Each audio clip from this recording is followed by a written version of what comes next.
Hi everyone, I'm Sarah Taylor from LSE Life.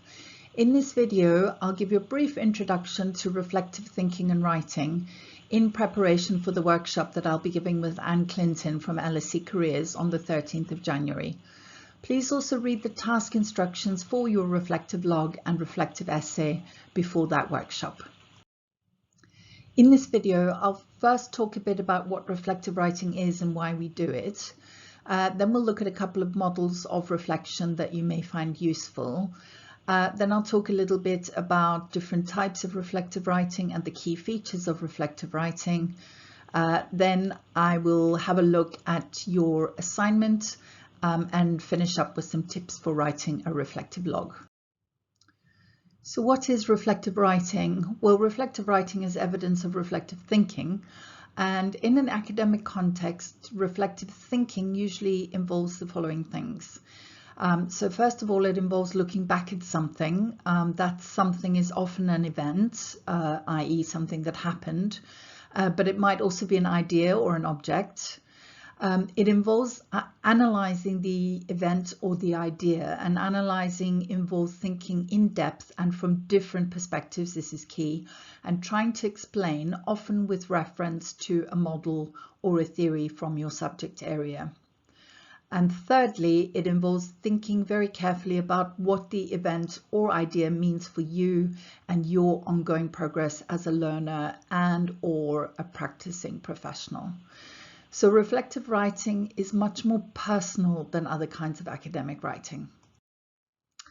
Why do we do reflective writing? Well, the reasons are twofold. They're for development, both academic and personal. So it's a way of thinking to explore your learning. It's a great opportunity to gain self-knowledge. It's a way to achieve clarity and a better understanding of what you're learning. And it's also a chance to develop and reinforce your writing skills. And finally, it's a way of making meaning out of what you're studying. With regard to your professional development, meaningful engagement with the reflective process will help you link your learning to your professional life. You may find the following questions helpful in reflecting on your learning in this way. So first of all, how can you use the new skills and knowledge that you're acquiring in your current role? Secondly, what changes would you like to make to your practice as a result of this experience? Third, am I identifying new areas of development?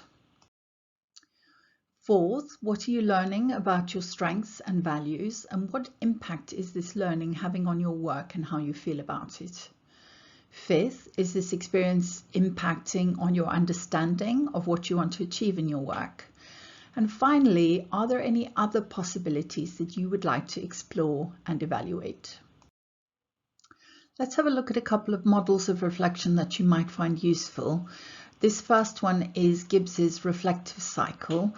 It's a fairly simple cycle, so it starts with a description of what happened, then examining your feelings about that event. So what were you thinking at the time and what were you feeling? Then evaluating the event, so what was good and what was bad about that experience, and then engaging in a bit of analysis about that situation. So what sense can you make out of it? And then concluding about what else you could have done in that situation to make it better. And then from that should arise an action plan. So if the same situation arose again, what would you do about it? And Kolb's experiential learning cycle is even simpler than Gibbs's. It involves 4 steps. So first of all, you have your experience, something that you do, then reflect about it. So you think about what you did, then try to conceptualize that reflection. So try to make generalizations about what happened, what went well, what didn't go well. And then from that, make a plan, bearing in mind what you concluded from your conceptualization of your experience. There are many different types of reflective writing. For example, blogging, tweeting, writing a learning log, reflective essays, keeping a diary, or telling stories. What you will be doing is, first of all, a formative reflective log, and then a summative 2,000-word essay for May 2022. Let's have a closer look at your assignment. So as I said, it's a 2,000-word essay, and this will involve reflecting on your whole experience of the EMPP or EMPA. And you're encouraged to answer one or more of the following important questions. First of all, what is the EMPA or EMPP taught you about the practice of public policy? What challenges to your previous ideas and practice have emerged from your program, and what has surprised you the most? What did the experience suggest about your strengths and weaknesses and opportunities for development? What might you do differently as a result in future and as a result of this experience? So what actions does your reflection lead to? And finally, how do you envisage the experience informing your future professional decisions and career path? So those are all quite useful questions to consider for your final assignment, but also for your reflective log. So this essay is due on the 22nd of May 2022. 2022 may seem like a long time away, but it's really important to use your reflective log to prepare for this assignment. Your reflective log is very important because this is your key point of reference when you are writing your final assignment. It's also very helpful in getting you into a reflective frame of mind. It's important that you write regular entries in your log.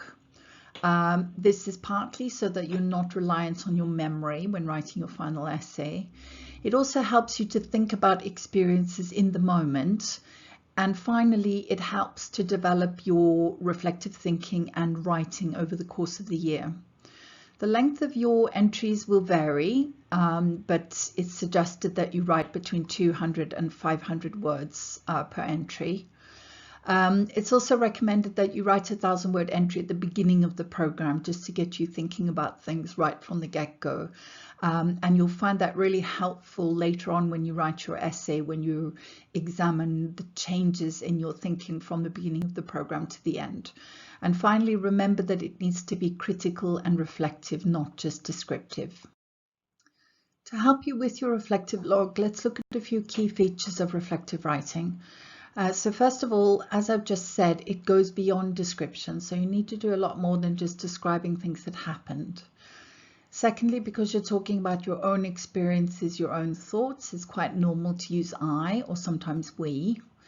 It can be quite confronting, so it often involves revealing your own anxieties or errors and weaknesses, as well as your strengths and successes. It needs to show some understanding of possible causes and to explain how you plan to improve. And it's normally necessary to select the most significant parts of the event or idea. So you'll have to pull out things that you see as significant. And it's much more personal than other kinds of academic writing. A reflective log is a personal endeavor, so different people will write it in very different ways sometimes. But here's an example structure that you might find useful for your log entries. So you could start with what you learned or what you did and what worked well. Then talk about what you could have done better or what you might have done differently. And then take that a step further by looking at the implications for your professional practice.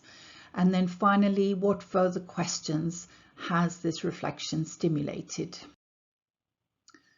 Just to summarize what I've said, your reflective log is a very useful tool, which if you engage with it in a meaningful way, can help you to build self-awareness and aid your personal growth. It can also help to ensure that you maximize your overall learning experience and benefit fully from what the course can bring. It can also promote understanding and provide moments of insight.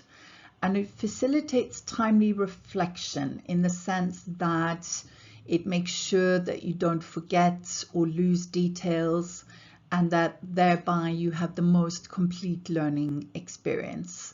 It also encourages you to face up to difficult issues and to address them. And finally, it's going to give you the material that you need for your assignment in May 2022. I hope you found this brief introduction useful. I look forward to seeing you all on the 13th of January. If you have any questions about the things that I've discussed in this video, please do take a note of them and raise them in the session on the 13th. See you then. Bye-bye.